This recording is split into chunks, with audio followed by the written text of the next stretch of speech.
તો સુરેન્દ્રનગરની વધુ એક કેનાલમાં ભ્રષ્ટાચારના ગાબડા। મુખ્ય નર્મદા કેનાલમાં દેખાયા છે 5 થી 7 ફૂટના ગાબડા। સુરેન્દ્રનગરથી બોટાદ જતી મુખ્ય નર્મદા કેનાલમાં ગાબડું પડ્યું। 109 કિલોમીટર લાંબી મુખ્ય નર્મદા કેનાલમાં ગાબડા પડ્યા છે।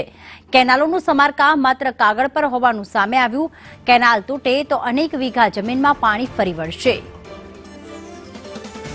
ભાવેશ અમારી સાથે જોડાઈ ગયા છે। ભાવેશ, વારંવાર આ પ્રકારના કેનાલના ગાબડા છે તે ગામડાઓમાં ખેતીને તો નુકસાન કરે છે, પરંતુ સાથે સાથે શુદ્ધ પાણીનો વ્યય પણ થઈ રહ્યો છે। ત્યારે રિપેરિંગ ક્યારે કરાશે, શું કહેવું છે તંત્રનું?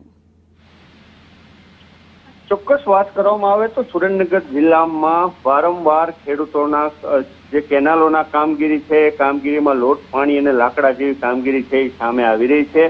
સમારકામ કરવાના નામે લાખો રૂપિયાના બિલ છે એ બની જતા હોય છે, પરંતુ યોગ્ય કામગીરી છે એ કરવામાં નથી આવતી। એટલે જ વારંવાર કેનાલોમાં ગાબડા પડવાના બનાવો છે એ બની રહ્યા છે। વધુ એક કેનાલમાં 5 થી 7 ફૂટનું ગાબડું છે એ સુરેન્દ્રનગર જિલ્લાની કેનાલમાં દેખાયું છે। હાલ તો નર્મદા વિભાગના અધિકારીઓ પણ ત્યાં પહોંચ્યા છે। આ કેનાલમાં ગાબડું એટલું છે કે પાણી છે એ સતત એમાંથી બહાર નીકળી અને આજુબાજુના ખેતરો છે એને પણ નુકસાન છે પહોંચાડી રહ્યું છે। આ કેનાલ જો તૂટશે તો આજુબાજુના ખેતરોના પાકને મોટા પાયે નુકસાન થવાની ભીતિ છે। ખેડૂતો પણ તંત્રને વારંવાર કહી રહ્યા છે કે યોગ્ય કેનાલની કામગીરી છે હાથ ધરવામાં આવે, કારણ કે વારંવાર કેનાલમાં ગાબડા પડવાના કારણે થઈ અનેક વખત ખેડૂતોના પાકને પણ નુકસાન થયું છે। છતાં પણ જે સરકારી તંત્ર છે એ લોકો માત્ર ને માત્ર કાગળ ઉપર બેસી અને એસી ચેમ્બરમાં બેસીને કાગળ ઉપર કામગીરી કરતા હોય એવું હાલ લાગી રહ્યું છે। જી, આભાર ભાવેશ તમામ વિગતો માટે।